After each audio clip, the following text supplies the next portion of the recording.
The fragile sense of optimism that briefly settled over Ukraine following the Istanbul peace framework has been shattered by a sudden and deeply divisive political crisis. Just days after agreeing to a potential landmark summit with the leaders of Russia, the United States and Turkey, Ukrainian President Volodymyr Zelensky has initiated a series of emergency measures that critics are denouncing as a blatant power grab designed to crush dissent ahead of the momentous negotiations. The move has ignited a firestorm of protest, with thousands of angry citizens pouring into the streets of Kyiv and other major cities, accusing the wartime leaders of betraying the very democratic principles the nation has been fighting and dying for. The internal turmoil threatens to unravel the delicate diplomatic process before it even begins, placing President Zelensky in the most precarious position of his leadership. The controversy centers on a new presidential decree, signed and enacted with little public debate, citing the need for absolute national unity and political stability during a critical period of state negotiations. The decree indefinitely postponed all future presidential and parliamentary elections. The language of the decree states that no elections can be held until a formal commission to be appointed by the president's office certify the full and final conclusion of the state of emergency.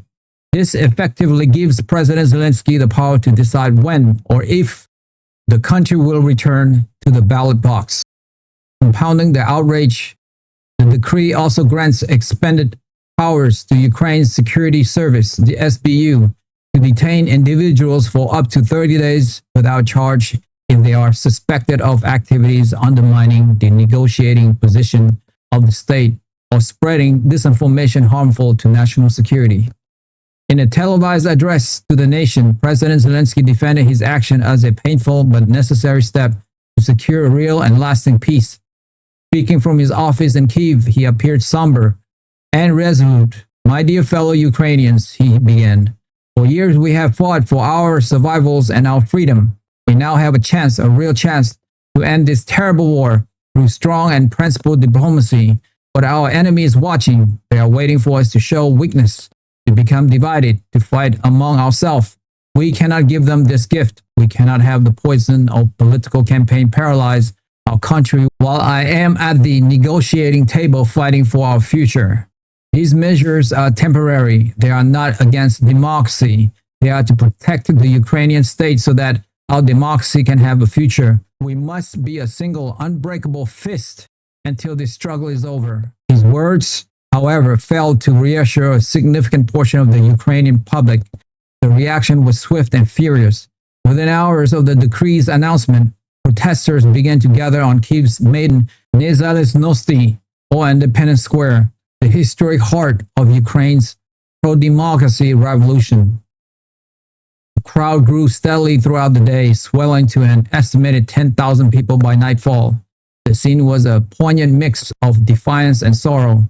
Veterans in uniform, some with visible injuries from the front line, stood shoulders to shoulders with students waving the blue and yellow Ukrainian flag. Families held signs with pictures of soldiers killed in action, alongside new banners with slogans like "Fighting for freedom, not a dictator," "No capitulation," and "Zelensky, don't steal our vote." The air was filled with chants and patriotic songs, creating a tense and emotional atmosphere. Prominent opposition figures who had largely maintained a united front with the government during the war have broken their silence. One of the most vocal critics, a former parliamentary speaker, addressed the crowd from a makeshift stage. "We have sacrificed our sons and daughters in the east to the We have sacrificed our sons and daughters in the east to stop our tyrants in Moscow," he shouted, his voice hoarse with emotion. "We will not allow another to rise in Kyiv. This decree is not about unity. It is about fear. President Zelensky is afraid of his own people. He's afraid that you will not accept a peace deal that sells out our territory and our sovereignty. He wants to silence us so he can sign a paper in August that betrays the blood of our heroes. We must show him and the world that the Ukrainian people will not be silenced." These sentiments have resonated deeply with many who fears the upcoming summit is a trap designed to force Ukraine into unacceptable concessions. The crisis in Kyiv has created a significant and complex challenge for the Trump administration in Washington. The success of President Donald Trump's signature foreign policy initiative, the August Peace Summit, is now directly threatened by the instability of one of its key participants. The administration's response has been a carefully calibrated exercise in diplomatic tightrope walking.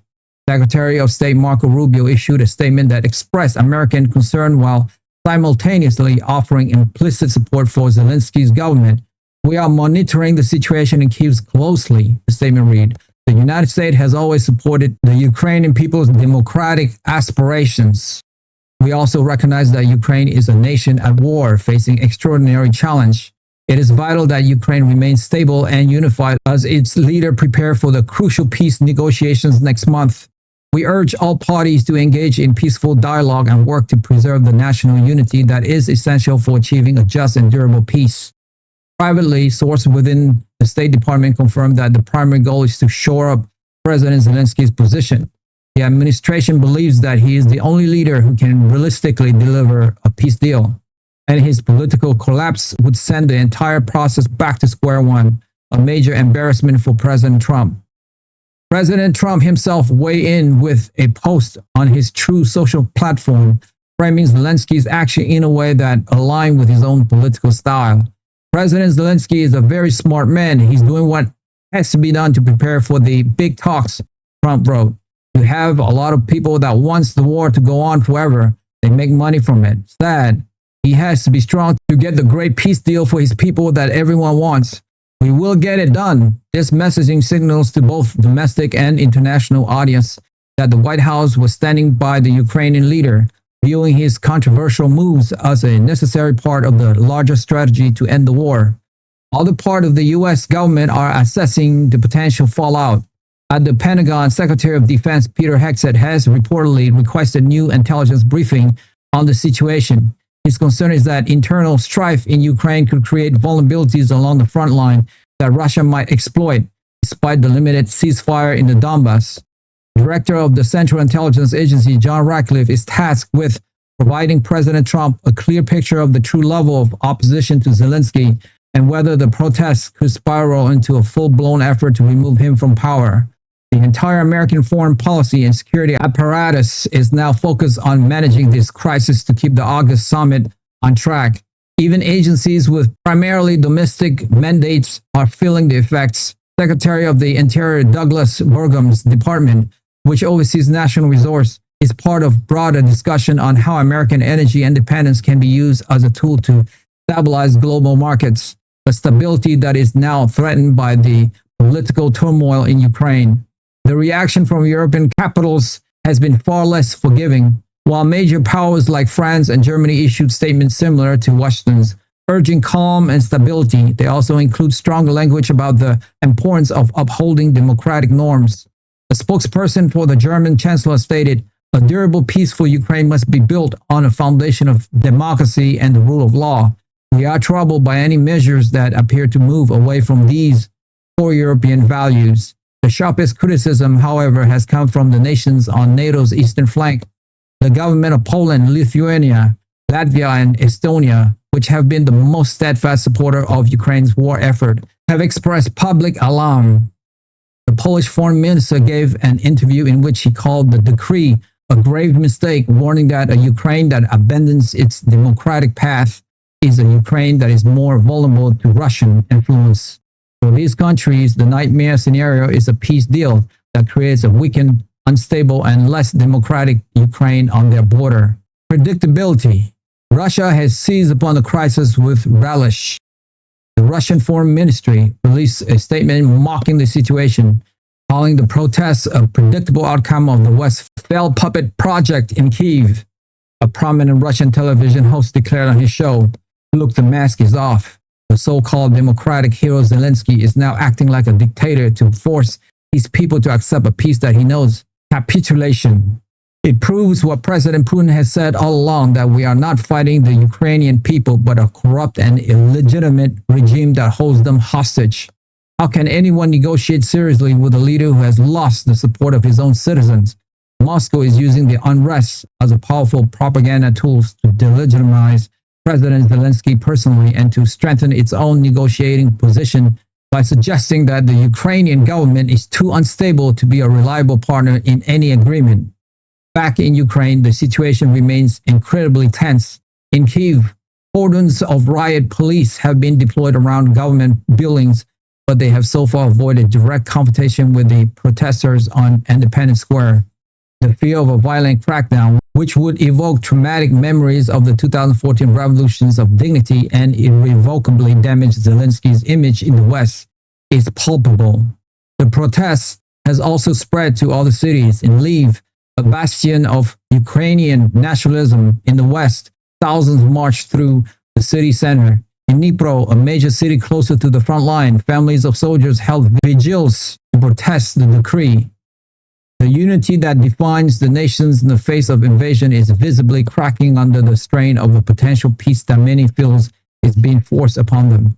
The country is now fighting a war on two fronts, one against the Russian army in the east and another over the very soul of its democracy at home. President Zelensky is trapped in an impossible situation of his own making.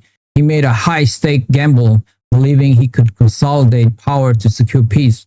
Instead, he has unleashed a wave of popular anger that threatens his authority. He is now caught between the immense pressure from Washington to hold his government together and deliver a peace deal, and the rising tide of domestic opposition that views him as an aspiring autocrat. The August summit, once seen as a beacon of hope, is now shrouded in uncertainty. The world is watching to see if the Ukrainian president can navigate this self-inflicted crisis, or if the dream of peace will be consumed by the fire of internal political conflict. The protests on the Maidan are a stark reminder that for many Ukrainians, the war against Russia is not just about territory, but about the right to live in a free and democratic country, a right they are not willing to sacrifice even for peace. Many of my listeners, like 70%, haven't subscribed to my YouTube channel, and so many of you don't even know that you haven't subscribed. And that is actually what makes the show going. It's almost like you're making a donation to the show. So that's why I ask again and again, because it enables us to grow and grow and grow.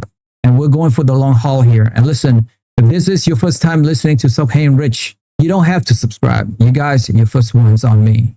But if you have watched this show before, it's like you are a freeloader now. So all I would ask you is, if you have seen this show before and you like it, help me, help my team here. Hit that subscribe and like button now, and we will continue to build this show for you. That I swear. Thank you to all of you guys who have subscribed. It means a lot to me. Thank you so much. That's all for me for today. I will see you soon. Bye for now.